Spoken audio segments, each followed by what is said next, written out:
Olá, meus queridos alunos do segundo ano. Quem vos fala, Milena Rocha. Vamos iniciar o nosso conteúdo Brasil Colônia. Na verdade, a gente já tinha iniciado esse conteúdo falando sobre Brasil Colônia, quando a gente começou a analisar o processo de descobrimento do Brasil, os mecanismos que a Coroa Real criou para controlar o nosso território, as capitanias hereditárias, o governo geral, também a questão da própria economia colonial, que a gente pôde observar a economia açucareira e todo o seu mecanismo de controle econômico ligado ao fator social e político. E agora nós vamos analisar como foi essa entrada dos franceses, dos espanhóis, dos holandeses nesse processo de colonização. O território colonial brasileiro, pertencente a Portugal, ele sofreu várias tentativas de invasões francesas, que tiveram início do século XVI e perduraram até o século XVIII.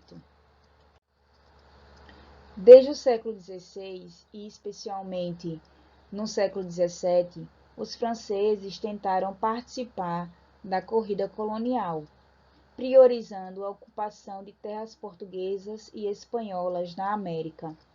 Esse projeto, porém não foi bem sucedido, e a América Francesa ficou restrita a pequenos territórios em meio aos domínios ibéricos. A França teve mais êxito na América do Norte, mas essa rivalidade com a Inglaterra colocou em xeque-mate sua soberania e também seu extenso território, que se estendia do Canadá ao Golfo do México. Nós sabemos que desde a chegada dos portugueses no Brasil, em 1500, os territórios recém-descobertos, eles despertaram grande interesse de outros povos europeus. Nessa aula, a gente vai poder analisar quais as tentativas de invasões francesas ocorreram no território colonial brasileiro, que na época pertencia à metrópole Portugal. A França, ela foi o primeiro reino europeu, na verdade, a contestar o Tratado de Tordesilhas. Lembra dele? Ele foi criado em 1494.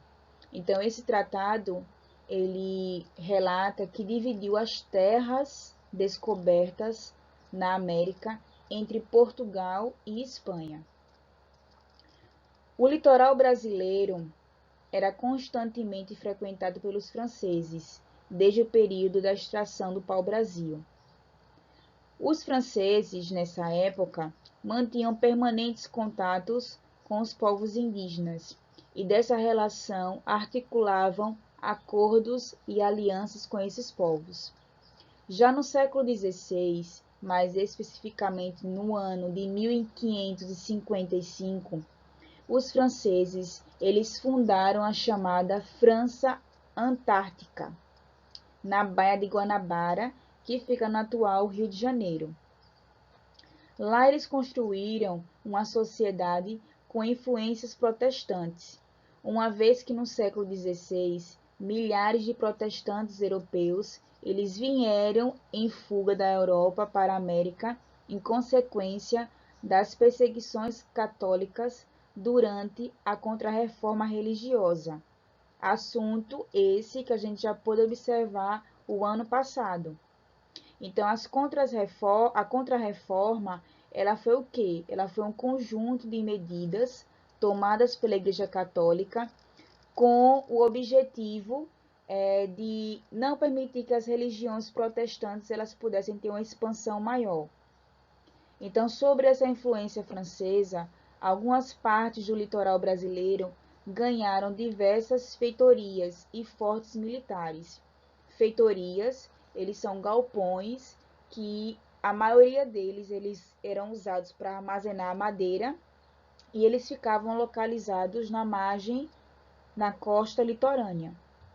Então, o principal povo indígena que perpetuou essa aliança com os franceses foi o Tamoio. Deste acordo surgiu a Confederação dos Tamoios, ou Tamoios. Essa aliança que surgiu em diversos povos indígenas do litoral, com os tupinambás, tupiniquins e entre outros, possuíam um único objetivo em comum: derrotar, é claro, os colonizadores portugueses. Então, durante 5 anos, aproximadamente, ocorreram diversos conflitos entre os portugueses e essa confederação. No ano de 1557, os portugueses derrotaram a confederação, extinguindo assim e expulsando todos os franceses do território colonial. Ao contrário do que muitos pensam, os franceses não desistiam tão facilmente do Brasil. Eles foram expulsos do litoral brasileiro, precisamente da região sudeste, no Rio de Janeiro. Porém, eles estabeleceram uma nova fixação no território durante o século XVII. Mas essa fixação já foi na região nordeste, precisamente na cidade de São Luís, capital hoje do Maranhão, onde fundaram em 1612 a chamada França Equinocial. Então, outra vez, a França, ela tenta desenvolver uma civilização dentro do Brasil colonial. Já a metrópole Portugal, rapidamente no intuito de não perder parte do território da colônia, o que foi que ela fez? Ela enviou uma expedição militar à região do Maranhão. Essa expedição portuguesa, ela atacou os franceses tanto por terra quanto por mar. No ano de 1615, os franceses foram derrotados e se retiraram do Maranhão, deslocando-se para a região das Guianas, onde fundaram uma colônia chamada Guiana Francesa. Após 2 tentativas mal sucedidas de estabelecimento de uma civilização francesa dentro do Brasil colonial nos séculos XVI e XVII, os franceses passaram a saquear através dos corsários, os piratas. Só lembrar do filme de Jack Sparrow. Algumas cidades do litoral brasileiro no século XVIII. A principal cidade que sofreu esse saqueamento foi o Rio de Janeiro, que ele será a segunda capital do nosso país. Então, por que o Rio de Janeiro ela foi escolhida? Porque essa cidade ela tinha a finalidade de escoar todo o ouro extraído da colônia rumo a Portugal. Então, uma primeira tentativa de saque ela ocorreu em 1710 e ela foi barrada pelos portugueses. Entretanto, no ano de 1711, piratas franceses tomaram a cidade do Rio de Janeiro e receberam dos portugueses um alto resgate para libertá-la. 600 mil cruzados, 100 caixas de açúcar e 200 bois. E assim terminaram as tentativas de invasões francesas no Brasil. Segue a aula 2.